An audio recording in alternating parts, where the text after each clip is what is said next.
Sebelum ke Bung Febri untuk menjawab tadi apa yang disampaikan karena menyebut FA atau Febri Diansyah, saya ingin ke Mbak Rita dulu, Komisioner Kejaksaan. Saya masih tanggung yang tadi. Oke, silakan. Tapi jangan panjang-panjang ya, Prof ya. Nanti saya karena akan ini tadi siapa pelakunya. Kan saya tadi sudah secara runut saya sampaikan ya. Nah, kemudian tadi sudah saya katakan terakhir mungkin siapa yang memerintahkan Sutrismo tinggal. Sutrimo tinggal di rumah kosong tersebut. Iya. Kan begitu. Nah, kemudian siapa yang memerintahkan dibawa hari itu juga langsung ke Banyumas hingga dikuburkan sampai malam jam 22 ya. Nah, kemudian hipotesa saya sementara ya, di sini telah terjadi di sini pembunuhan berencana pasal 459 Kitab Undang-Undang Hukum Pidana yang baru ya, nomor 1 tahun 2023. Nah, hipotesis seorang hakim ini terjadi pembunuhan berencana. Ya, alasan. Bukan karena diabetes. Ini kita belum bicara soal ekshumasi ya. Tidak. Ini hipotesis ya, dugaan sementara. Itu hanya alasan itu. Alasan pembunuhan berencana hanya sejam atau beberapa saat saja seseorang mempunyai waktu berpikir, merencanakan pembunuhan tersebut atau menghilangkan nyawa seseorang itu sudah masuk dengan terminologi daripada pembunuhan berencana begitu. Nah, ini yang saya katakan kalau surat dakwaan jaksa nanti itu saya tidak tahu mau pasal apa mau dilakukan kalau ini mau diangkat kepada permukaan. Tapi sebentar saya bertanya, hipotesis dari mana kemudian Pak Hakim, mantan hakim ini, yang kemudian bisa mengarah pada ini dugaannya pembunuhan berencana? Pembunuhan berencana. Dari mana logikanya? Dari berbagai strategi tadi ditelepon, supaya datang ke Jakarta kembali. Tidak ada ongkosku, kirim. Dibayarin, Kemudian kenapa harus dijemput bahkan 2 orang tadi? Ya, kenapa harus istimewa mengawalnya ada? Kan begitu. Kemudian ditempatkan di rumah kosong, yang barangkali tidak ada di sana CCTV. Tidak lama kemudian dia meninggal dunia. Nah, ini yang harus memang dikaji juga, itu apa penyebab dia berbusa.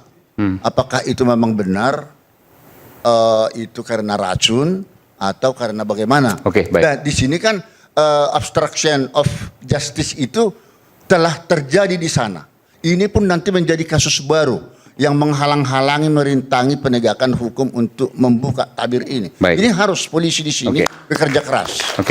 Terima kasih. Baik, terima kasih Prof. Saya ke Bu Rita. Bu Rita, ini karena terkait tadi menyebut ya pegawai kejaksaan dalam hal ini Febrio Adiono.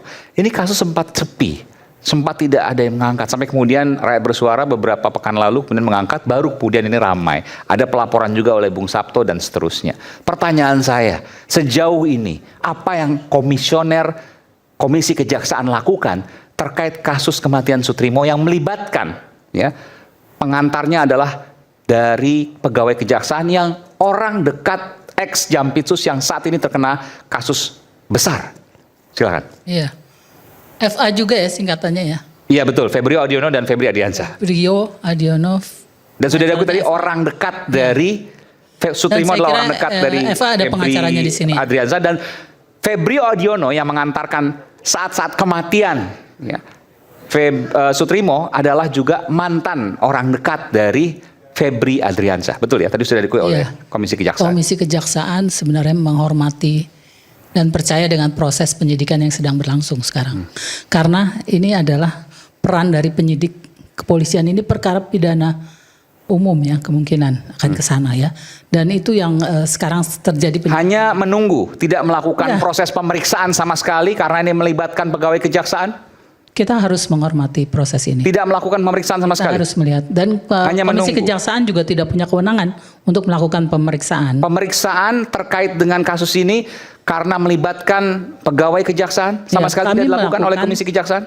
Pengawasan dan pemantauan. Jadi kami mengamati proses yang terjadi. Apakah pernah memanggil Febrio Adiono misalnya?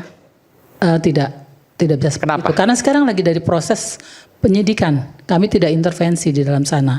Tapi semua perkembangan, kalau kami memantau proses yang sedang berjalan di Kejaksaan dengan adanya tim 9, Ya, kami memantau dan mendengar penjelasan dari penyidik. Tapi logika gini, mohon maaf Bu Komisioner, bagaimana kemudian bisa melakukan pemantauan pengawasan kalau tidak melakukan pemeriksaan tandingan, dalam artian ya, pemeriksaan tandingan bahwa kita mendapatkan data baru. Bahkan wartawan pun melakukan investigasi jurnalistik untuk kemudian membandingkan nanti dengan hasil yang disampaikan oleh penegak hukum. Misalnya seperti itu. Ya, karena kami tidak melakukan penyidikan. Untuk Wartawan juga tidak melakukan penyidikan, Iya. tapi dia melakukan investigasi Iya. untuk memiliki data pembanding atas yang melakukan penegakan hukum. Ya, dan itu semua disampaikan kepada kepolisian ya. Kenapa kemudian Komisi Kejaksaan tidak melakukan itu? Kami tidak melakukan pengawasan terhadap kepolisian. Bukan. Yang melakukan penyidikan. Karena itu ini terkait kewenangan dengan dari Kompolnas. Pegawai Kejaksaan. Apakah kemudian itu dilakukan pemeriksaan terhadap Febrio Adiono? Itu Iya. pertanyaan dan tidak Pegawai kejaksaan apabila dia melakukan pelanggaran pidana, dia akan masuk di dalam proses penyidikan. Dan Komisi Kejaksaan nanti- punya peran untuk kemudian Nanti mengawasi kalau itu. kemudian itu terjadi terbukti di dalam persidangan, dia akan masuk ke dalam proses pemeriksaan etik. Ya, jadi ada aturan. Jadi yang- kalau boleh saya tanyakan, apa peran Komisi Kejaksaan dalam kasus ini? dalam kasus FA, Ya. jelas kami melakukan pemantauan dan pengawasan langsung terhadap kerja-kerja. Apa hasilnya?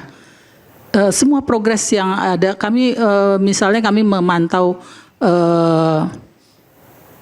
apa yang dilakukan terhadap akhirnya kan dinonaktifkan ya. FA misalnya Bukan, salah satu. Pertanyaannya, Itu adalah apa salah hasil pemantauan dari Komisi Kejaksaan atas kasus Febri Adriansyah? Apabila ada pelanggaran hukum dan kemudian etika, itu akan menjadi bagian yang kami rekomendasikan kepada Yang sudah dilakukan Agung. Bu Komisioner? Iya, secara Sejauh ini tidak ada pelanggaran? Secara berkala kami memberikan melakukan pengawasan dan berdiskusi langsung dengan. Iya, pertanyaan Komisi saya, 9. apa hasilnya?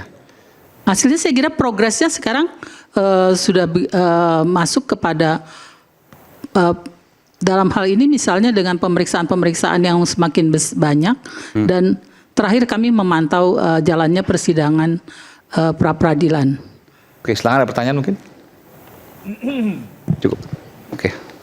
Ya, tentu bagi saya ini sangat menarik ya, bahwa dengan ya meninggalnya Pak Strimo ini setidaknya kita kehilangan ya saksi penting ya yang bisa memberikan keterangan setidaknya terkait dengan kondisi rumah.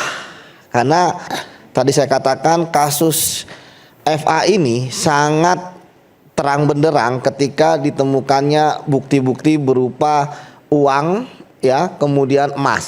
Nah, sehingga perlu ada orang-orang yang mampu untuk menerangkan situasi dan kondisi ya yang ada, baik itu di rumah kediaman ataupun kemudian di Cafe The Clean ataupun di Money Changer ataupun di Sentul, dan orang ini adalah bukan orang sembarangan karena dia sudah ikut lama, bahkan tadi sempat ikut di dalam bisnis ya. Artinya bagi saya itu ini sangat penting ya keterangannya, tapi ya tadi akhirnya keterangannya tidak bisa